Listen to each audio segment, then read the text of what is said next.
प्यारे दोस्तों, आप देख रहे हैं मासिक जांच परीक्षा जो सेट 1 है आपका, विज्ञान रसायन विज्ञान, जो 10th क्लास के लिए है। तो इसका हम सॉल्यूशन देंगे कंप्लीट। तो चलिए स्टार्ट करते हैं। सितंबर माह का ये आपका एक तरह से टेस्ट है, असाइनमेंट है, और ये सारे के सारे इंपॉर्टेंट रहेंगे आपके एग्ज़ाम की दृष्टि से 2022 के लिए। तो सबसे पहला यहाँ क्वेश्चन आया है, निम्नलिखित में से कौन सी अभिक्रिया संतुलित नहीं है।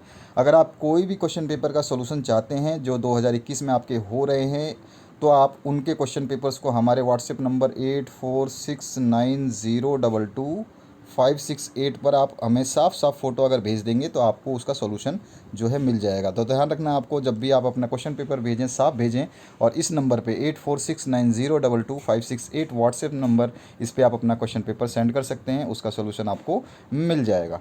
तो यहाँ पर जो पहला क्वेश्चन है, निम्नलिखित में से कौन सी अभिक्रिया संतुलित नहीं है। तो ए भी आपका संतुलित है, आपका बी भी आपका संतुलित है, और डी भी संतुलित है। संतुलित कौन सा नहीं है? सी संतुलित नहीं है, जो कि ये वाला इक्वेशन है, ये वाला। ठीक है, तो ये संतुलित नहीं है। इसकी संतुलित इक्वेशन जो है मैंने लिख दी है, देखिए ये रहा संतुलित इक्वेशन। ऐसी संतुलित इक्वेशन बनेगी। ये आपका जो है 3CuCl2 जो है, ये कॉपर और क्लोरीन जो है, ये फिर एल्युमिनियम से मिलकर के फिर 3Cu और 2AlCl3 बनाएगा। ठीक है, ये ऊपर जो फर्स्ट सेकंड जीरो लिखा है, इससे कोई आपको लेना देना नहीं है। ये चाहे तो आप इग्नोर कर सकते हैं, कोई दिक्कत नहीं है। आपको केवल इक्वेशन लिखनी थी, तो इक्वेशन जो एक्चुअल इक्वेशन होगी वो ये होनी चाहिए, तो आप देख लेना। और इसको इक्वेशन को सॉल्व करना भी मैं बता चुका हूँ, दोबारा भी इसके लिए वीडियो बना दूंगा। दूसरा क्वेश्चन जो है इसमें, 2PbO प्लस सी गिव्स 2Pb प्लस CO2। तो यहाँ पे कार्बन डाइऑक्साइड जो है वो रिलीज़ हो रही है, और इसमें दोनों अभिक्रियाएँ हो रही हैं। इसमें क्या हो रहा है आपका? रेडॉक्स रिएक्शन हो रहा है, यानी कि इसमें आपका क्या ऑक्सीडेशन भी हो रहा है, रिडक्शन भी हो रहा है। तो दोनों जो होती हैं तो उसको रेडॉक्स अभिक्रिया बोलते हैं। तो ये सी ऑप्शन इसमें आपको करेक्ट करना था। नेक्स्ट क्वेश्चन जो है आपका सी में है आपका, कंपोस्ट बनाना जो है किस प्रकार की अभिक्रिया है। तो ये ऊष्माक्षेपी अभिक्रिया है, ए ऑप्शन सही है, ऊष्माक्षेपी अभिक्रिया है, सी ऑप्शन। सी पार्ट का ए ऑप्शन करेक्ट हो जाएगा। नेक्स्ट जो पार्ट है आपका, उसकी बात करें तो मैग्नीशियम रिबन को जलाने से पहले रगड़ करके साफ़ क्यों किया जाता है। तो उसको साफ़ करने का रीज़न क्या है? उस पर वाइट कलर की ऑक्साइड की जो परत है वो जमी रहती है, उसको हटा देते हैं ताकि मैग्नीशियम की रिबन जो है आसानी से सही से जल जाए। उसके बाद में आते हैं दूसरे क्वेश्चन पे। दूसरा जो क्वेश्चन है पूरा पूर्ण रूप से सोल्यूशन दिया है, आप इसको एज इट इज़ अपने कॉपी में राइट अप कर सकते हैं। दूसरा क्वेश्चन है, निम्नलिखित में से किन्हीं 4 प्रश्नों के उत्तर देने हैं। मैंने सारे क्वेश्चंस के उत्तर दिए हैं। जब लोहे की कील को कॉपर सल्फेट के विलयन में डुबोया जाता है तो उसका रंग नीले से हरा क्यों हो जाता है। तो उत्तर है इसका, जब लोहे की कील को नीले रंग के कॉपर सल्फेट CuSO4 के विलयन में डुबोया जाता है तो विलयन का रंग नीला जो है, नीला रंग हल्का मलिन हो जाता है, यानी कि वो ग्रीन होने लगता है। ऐसा इसलिए हुआ क्योंकि Fe जो है ये ज़्यादा क्रियाशील है Cu से, कॉपर से। ठीक है, आयरन जो है कॉपर से ज़्यादा क्रियाशील है, जो कॉपर को विस्थापित कर देता है, यानी कि इसको क्या करता है आपका डिस्प्लेस कर देता है, और आयरन सल्फेट एवं कॉपर धातु बनाता है। ठीक है, तो FeSO4 आयरन सल्फेट और Cu जो है कॉपर आपका सॉलिड धातु बनता है, ये एक्वस बनता है, और ये हल्का हरा रंग का हो जाता है। ये अभिक्रिया जो है निम्न प्रकार से होती है। तो ये इसका सॉल्यूशन करेक्ट है, बिल्कुल 100% आपको पूरे मार्क्स इसमें मिल जाने हैं। ठीक है, इसमें ज़्यादा ऐसा नहीं है कि आपको राम कहानी लिखनी है, आप इक्वेशन लिखेंगे और क्यों होता है वो रीज़न बता देंगे, बस आपका आंसर करेक्ट हो जाएगा। अब आते हैं बी पोर्शन पे। बी पोर्शन पे आपको एक डायग्राम दिया गया था इस टाइप का, आपके बोर्ड में ने जो डायग्राम दिया था वो थोड़ा सा ब्लड दिया था, जो बच्चों को काफ़ी समझ में नहीं आ रहा था। उस डायग्राम को मैंने यहाँ पे बड़ा किया है।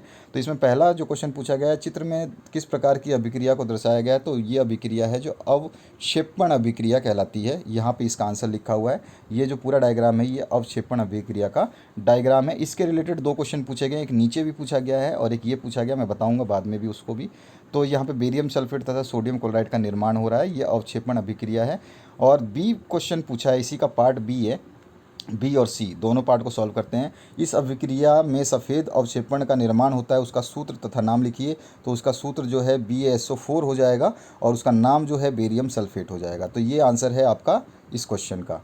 ठीक है, बी पार्ट का ये आंसर है, आप वहाँ पे लिख लेंगे। मैंने डायरेक्ट पूरे के पूरे एक ही साथ में लिखा है, तो आप आराम से इसमें से उसको केवल अलग करके लिख देना है, BaSO4, और इसका नाम है बेरियम सल्फेट, इसको आप लिख लेना। सी पार्ट में पूछा है, इस अभिक्रिया में प्रयुक्त रासायनिक समीकरण देना है। तो प्रयुक्त रासायनिक समीकरण जो है ये होगा आपका Na2SO4 जो कि सोडियम सल्फेट है, और वो बेरियम क्लोराइड से जो रिएक्ट कर रहा है, यानी कि ऐड कर रहे हैं उसमें, तो ये रिएक्शन के बाद में बेरियम सल्फेट और सोडियम क्लोराइड में टूट जाता है। ठीक है, इसके बाद आते हैं सी पार्ट पे। सी पार्ट में ऊष्माक्षेपी और ऊष्माशोषी अभिक्रिया में अंतर बतानी है।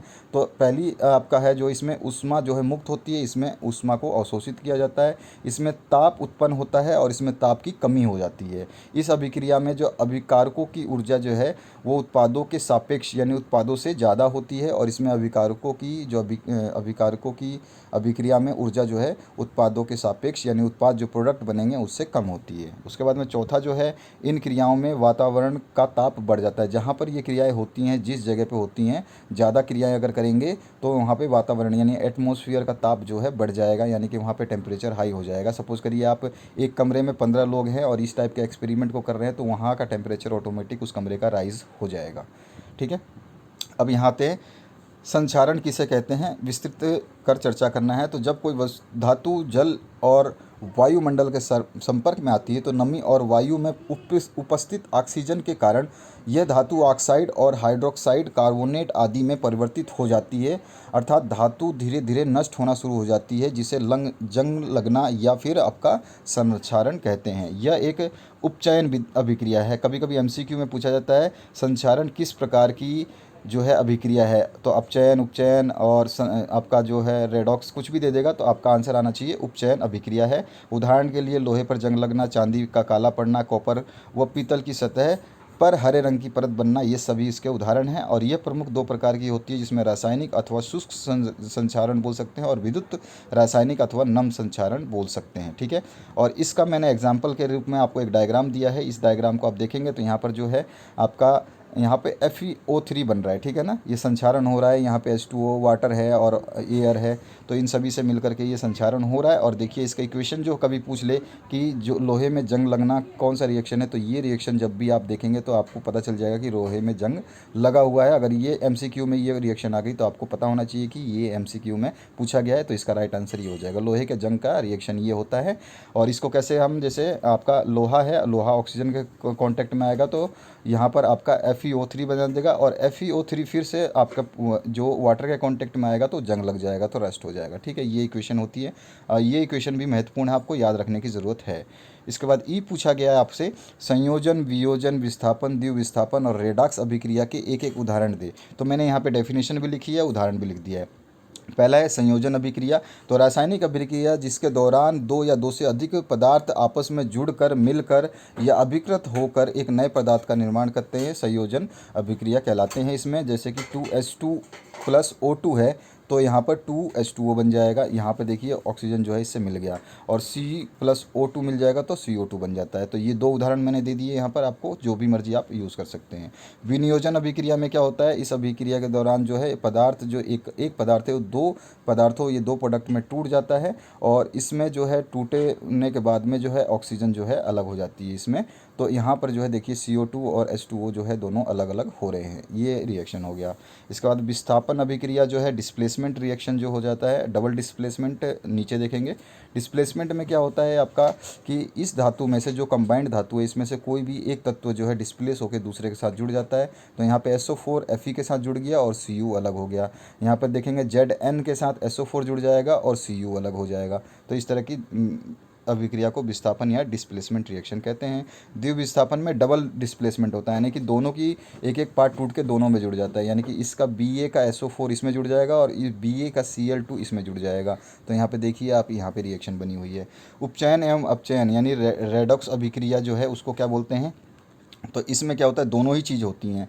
तो यहाँ पे देखेंगे आप, यहाँ पर क्या हो रहा है, यहाँ पर उपचयन हो रहा है, यहाँ पर H2O जो है आपका क्या कर रहा है, O को, ऑक्सीजन को गेन कर रहा है, और यहाँ पर जो है कॉपर क्या कर रहा है, अपने ऑक्सीजन को त्याग कर रहा है, यानी डोनेट कर रहा है। तो ये आपका उपचयन और अपचयन की अभिक्रिया रेडॉक्स अभिक्रिया कहलाती है, जिसमें दोनों ही शामिल होते हैं। उपचयन में ऑक्सीजन की वृद्धि होती है और अपचयन में जो है ऑक्सीजन की कम ही होती है। ठीक है, ये ध्यान रखना है आपको, जो कि यहाँ पे आपके सामने लिखा हुआ है, ये मेन पॉइंट है जिससे एमसीक्यूज़ बन सकते हैं। इसके बाद आते हैं नेक्स्ट क्वेश्चन। निम्न में से किन्हीं दो प्रश्नों के उत्तर आपको देने हैं और ज़रूरत नहीं है इतना टेंशन लेने की, सारे क्वेश्चन का आंसर मैंने दिए। पहला क्वेश्चन जो है आपको रासायनिक समीकरण संतुलित करना है, जिसका आंसर मैंने यहाँ लिखा हुआ, आप देख सकते हैं, आराम से देख लेना तसल्ली से।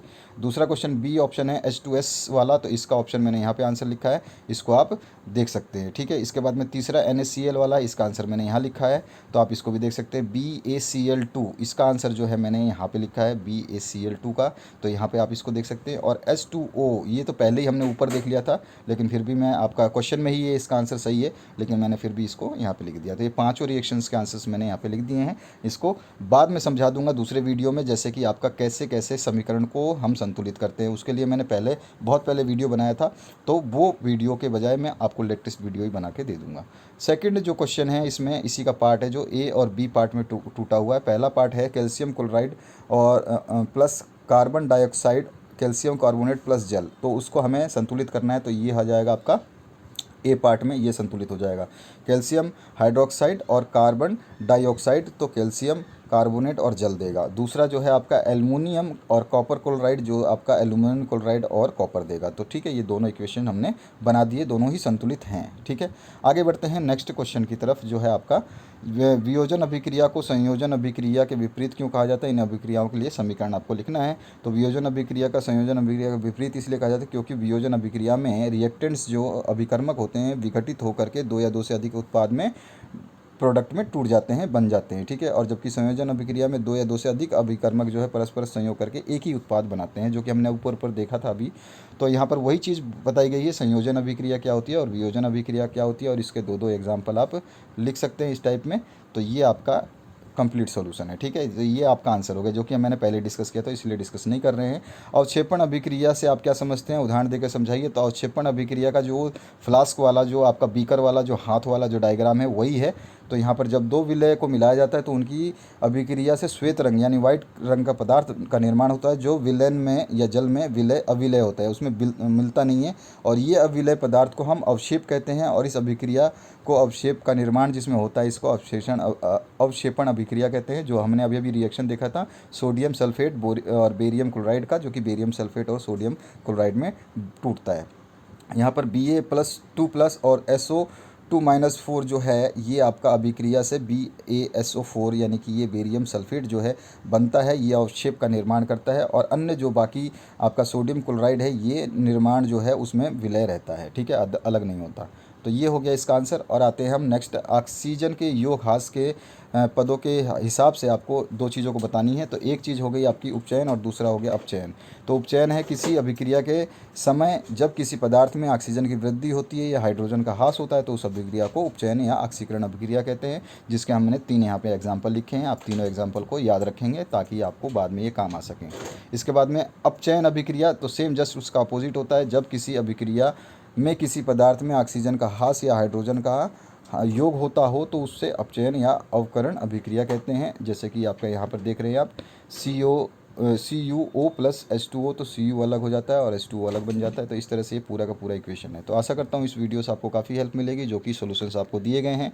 अदर सॉल्यूशंस के लिए अगर आपके पास कोई भी दिक्कत आती है, कमेंट कर सकते हैं आप। साथ ही साथ आपका कोई क्वेश्चन पेपर है जिसका सोल्यूशन आप चाहते हैं, जो 2021 में आपको दिया गया है, तो 2022 के लिए, तो वो आप सॉल्व करवा सकते हैं। 2021 के एग्ज़ाम का भी क्वेश्चन पेपर सॉल्व करवा सकते हैं। 84690222 और 568 जो व्हाट्सएप नंबर है, इस पर आप सेंड कर सकते हैं अपने क्वेश्चन पेपर को। तो आशा करता हूँ इस वीडियो से आपको हेल्प मिलेगी। Thank you very much for watching this video. Have a nice day, good day.